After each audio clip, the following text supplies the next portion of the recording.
안녕하세요. 성악가 테너 강래우입니다. 이제 한국에서 이제 학생들 레슨을 이제 하잖아요. 이제 뭐 입시를 준비하는 학생들이나 아니면 전공생들인데 이제 뭐가 잘 안 돼서 이렇게 대학생들 중에서도 레슨을 오기도 하고, 근데 그런 친구들이 이렇게 만나서 보면 어리잖아요. 일단 나이가 어리고 이제 성악을 시작한 지 그렇게 오래되지 않았는데도 이미 성대가 결절이 오고 이 쇳소리라고 그러죠. 성대에서 바람 새는 듯한 소리, 그런 쉰 소리, 이런 소리들을 가지고 벌써 그렇게 된 사람들이, 친구들이 굉장히 많이 있어요. 근데 제가 가만히 생각해 보니까 제가 이탈리아에서 공부를 할 때 뭐 로마의 산타 체칠리아 이제 음악원을 다녔는데, 그 이탈리아의 국립음악원은요, 우리나라의 대학 개념은 아니에요. 대학 개념이 아니고, 그러니까 제가 기억하기로는 중학교를 졸업한 아이들이면 다 다닐 수 있는 그런 기관, 음악 교육 전문 기관이었던 걸로 알고 있어요. 그게 무슨 얘기냐면 중학교 끝나고 고등학교 올라가고 그 위에 대학교를 가는 그런 개념 중에 있는 그 콘서바토리가 아니라, 중학교, 고등학교, 대학교하고 상관없이 별개로 음악원이 따로 있는 거예요. 그래서 고등학생 이후면 고등학교를 다니든 대학교를 다니든 뭘 이렇게 하면서 같이 병행할 수 있는 뭐 그런 국립음악원 개념이었어요. 그래서 상대적으로 이제 우리가 한국에서 유학 간 사람들은 대학을 졸업을 하고, 특히 남자들 같은 경우는 군대까지 갔다 오고 나서 20대 중후반이 돼야 유학을 가서 그 국립음악원을 들어가잖아요. 그러니까 저희들보다는 한참 어린 아이들이 많았죠.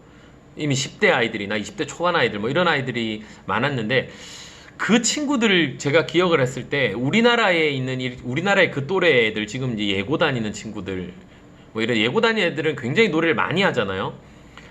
입시를 위해서 뭐 굉장히 노래도 많이 하고, 벌써 어린데 벌써 오페라 아리아를 하고 막 이렇게 입시 제도 때문에 무리하게 노래를 많이 하는데, 이 아이들이 걸린 성대 결절이나 이런 느낌의 그런 성대가 상했던 아이들을 본 기억은 전혀 없습니다. 물론 이제 어른 성인들 중에서 이렇게 노래를 좀 많이 하다가 뭐 목이 상할 수는 있겠죠. 근데 글쎄 제 기억에 이렇게 성대 결절 증세로 뭔가 쉰소리가 나는, 한국 아이들이 가진 그런 쉰소리가 나는 듯한 그런 소리를 내는 아이들은 제가 본 기억이 없어요.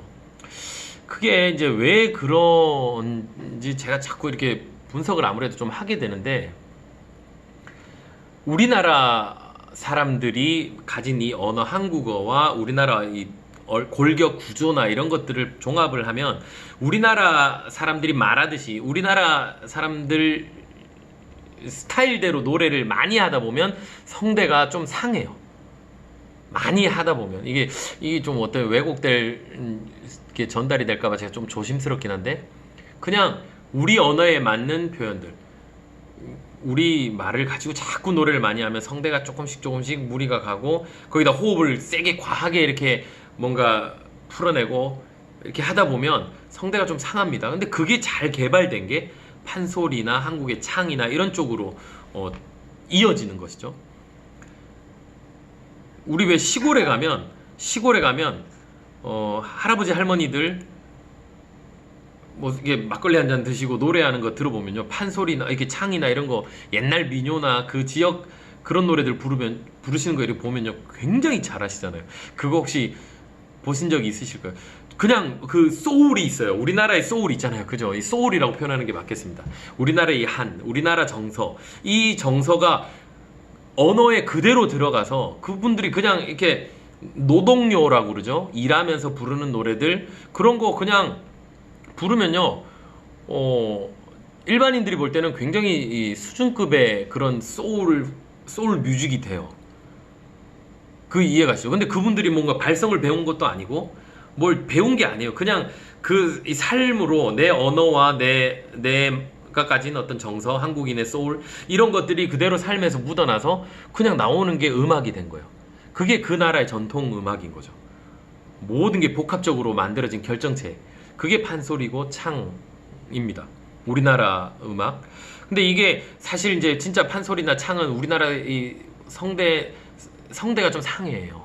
실제로 성대가 상해요. 그래서 성대를 상하게 만들 때 이 물혹이 생겨서 이게 터지면서 피가 몇 번이 나고 그러면서 굳은 살이 배기고 그러면서 만들어진 어떤 독특한 강질의 소리가 이제 우리나라 정통 창법일 수 있어요. 이거는 발성을 뭔가를 배운다라는 개념보다 그냥 우리가 가진 이 언어를 가지고 그대로 음악을 적용을 하는 거예요. 그 소울을 적용을 하는 거예요. 그렇게 적용을 하면 그게 이렇게 독창적인 어떤 그 음악에 이렇게 표현이 되는 것이죠. 근데 그러니까 우리나라 아이들이요, 뭔가 제대로 발성을 배우지 않은 상태에서 노래를 그냥 막 부르다 보면 금방 목이 상해요. 성대가 상해서 쇳소리가 나고 이렇게 쉰 소리가 나요. 근데 이 벨칸토, 제가 이제 지금 강조하는 이 벨칸토 발성, 건강한 발성은 서양에서 어쨌든 서양 언어, 이탈리아어, 특히 이제 이탈리아어를 중심으로 만들어진 이 오페라를 부르기에 좋은 발성인데, 그게 우리나라 사람들이 이 발성을 제대로 이해를 하지 않고 그 노래를 부르면요, 결국에는 우리는 판소리화된 어떤 이 쉰소리로 가는 성대 결절의 과정으로 가는 경우가 굉장히 많아요. 그런데 여러분들이 뭐 잘 아시겠지만 오페라 아리아 음역하고요, 판소리의 음역하고는 차원이 달라요. 판소리의 음역은 훨씬 더 진성, 육성, 그러니까 낮습니다. 우리가 쉽게 얘기하면 진성, 뭐 이렇게 뭐라고 표현해야 될지 모르겠는데, 육성, 우리가 말하는 언어, 우리 언어에 맞추어진 그 음악이기 때문에 우리가 평소에 말하는 그 음역대 안에서 조금 더 이제 극대화된 어떤 음역을 쓰는 것이지만, 오페라 아리아는요, 우리가 훨씬 더 고음을 내야 되는 두성의 영역이잖아요. 이 두성을 가지고 내야 되는 그 음역 자체가 굉장히 달라요.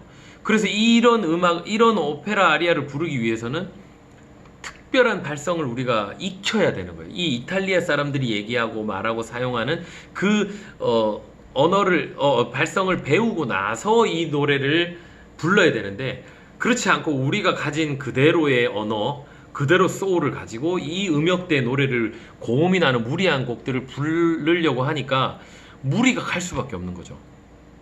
제가 아주 인상적이었던 그 선생님이 한 분이 계신데, 이탈리아어를 제가 배웠던 선생님, 저희 선생님, 이제 제가 어학원에 있을 때 한국에 계셨던 분이에요.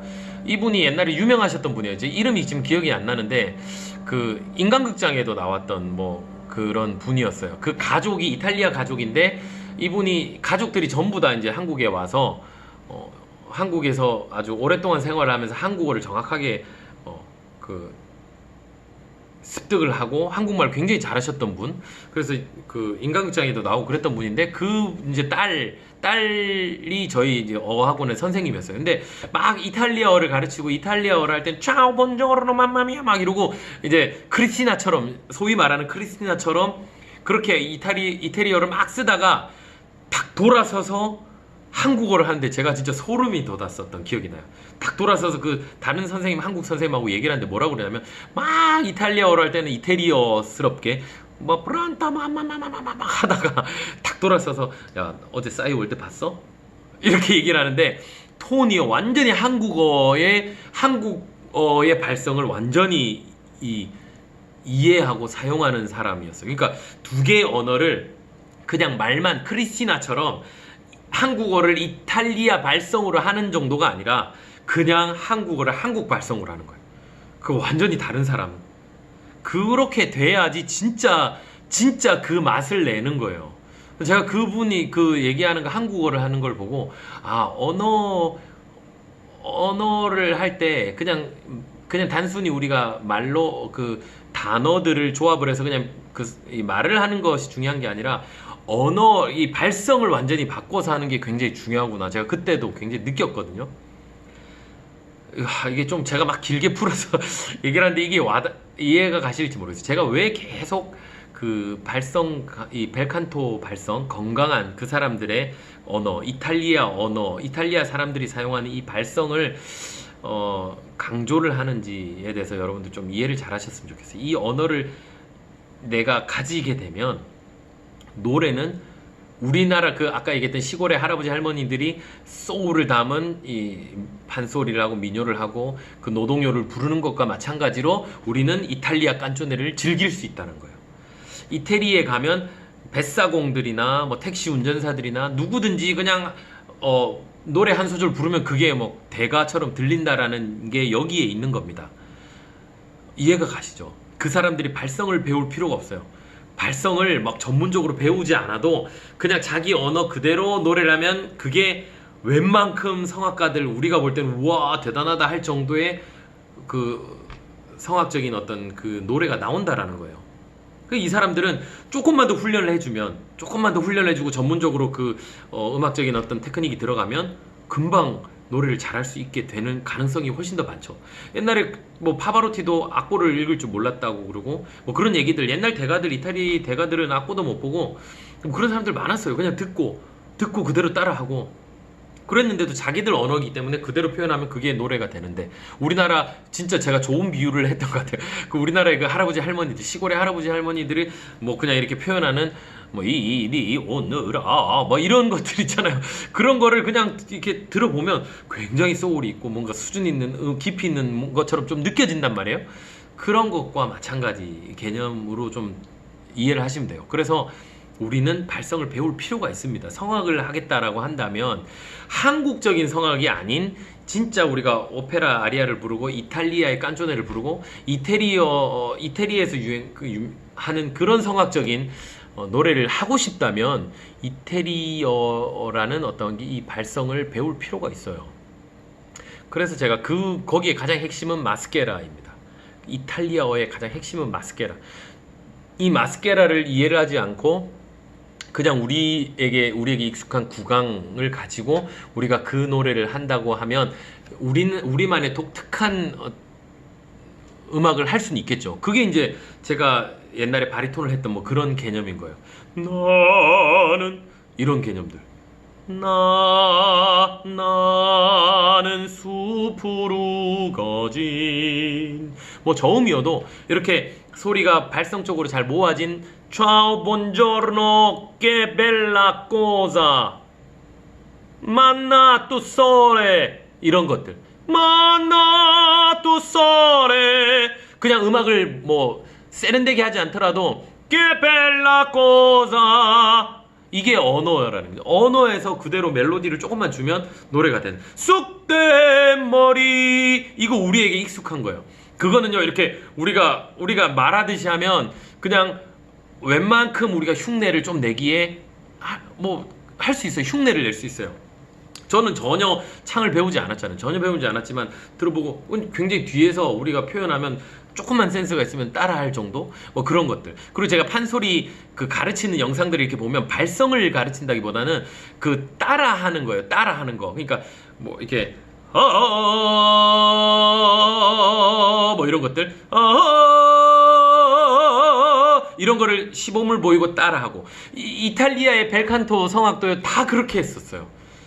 그렇게 선생님이 먼저 선창을 보여주고 그 학생들이 따라하고 이렇게 됐어요. 왜냐하면 언어가 같기 때문에.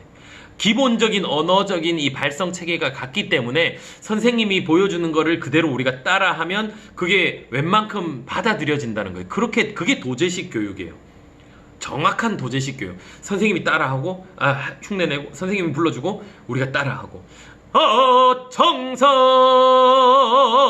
하면 학생들이 정선하고 따라하는 거예요. 이건 어떤 발성을 이해하고 하는 것보다 우리가 그 뉘앙스나 모든 전반적인 음악적인 것들을 우리가 듣는 대로 들리는 대로 그대로 흉내내는 거예요. 이탈리아어도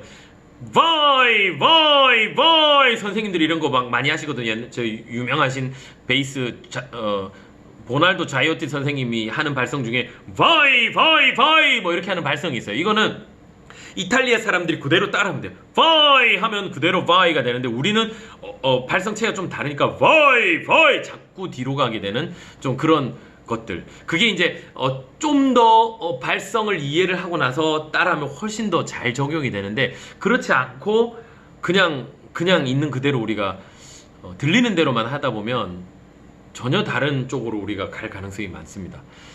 좀 잘 이해가 되셨으면 좋겠어요. 저는 생각나는 대로 자꾸 얘기를 해가지고 정리가 잘 되는지는 모르겠어요. 하여튼 그래서 한국의 그 예고 아이들, 제가 예고 아이들 중에 이렇게 목이 벌써 성대가 결절이 되고 좀 쉰 소리가 나고 이런 아이들이 많은데 너무 안타까워요. 그게 발성이 길이 제대로 해결되지 않은 상태에서 오페라 아리아, 어려운 오페라 아리아들을 자꾸 불러야 되고 막 그 입시를 준비하기 위해서 노래를 1시간, 2시간씩 막 하루에 몇 시간씩 노래를 부르고 그러니까 이게 버티지를 못하는 거예요. 그래서 이제 그러니까 그 다음 수수는 성대 결절이 오고 이게 우리에게 익숙한 우리는 그렇게 막 노래를 내고 풀어내고 한을 쏟아내고 막 이렇게 하다 보면 그게 판소리처럼 돼서 오히려 더 좋은 쪽으로 뭐 갈 수도 있지만 성악을 해야 되는 학생들한테는 절대 금물이죠. 그거는 발성을 반드시 제대로 이해를 하고 마스케라를 열어서 그걸 쓴 다음에 그 음악을 해야 되잖아요. 우리는 그 서양 음악을 해야 돼요. 서양 오페라 아리아를 불러야 되기 때문에 성악하시는 분들은 조금 더 생각을 해보시면 어떨까. 그리고 뭐 아마추어들이라도 한국 노래를 부른다 하더라도 결국에 우리가 부르는 이 가곡이나 이 모든 것들이 서양 음악이에요. 서양에서 나온 것들을 가지고 서양 발성을 가지고 해야지 어울리는 것이지 아무리 한국 그 어로 써졌다 해도 음악 자체가 서양 음악이기 때문에 그렇지 않고 우리가 우리에게 맞는 음악을 한다는 민요를 해야 되는 거예요. 민요. 그래서 이게 발성이 진짜 달라요.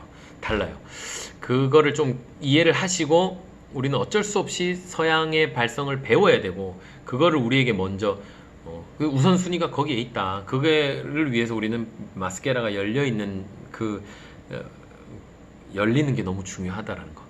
그거를 좀 다시 한번 좀 강조를 해드리고 싶습니다. 횡설수설했지만 참고가 됐으면 좋겠습니다.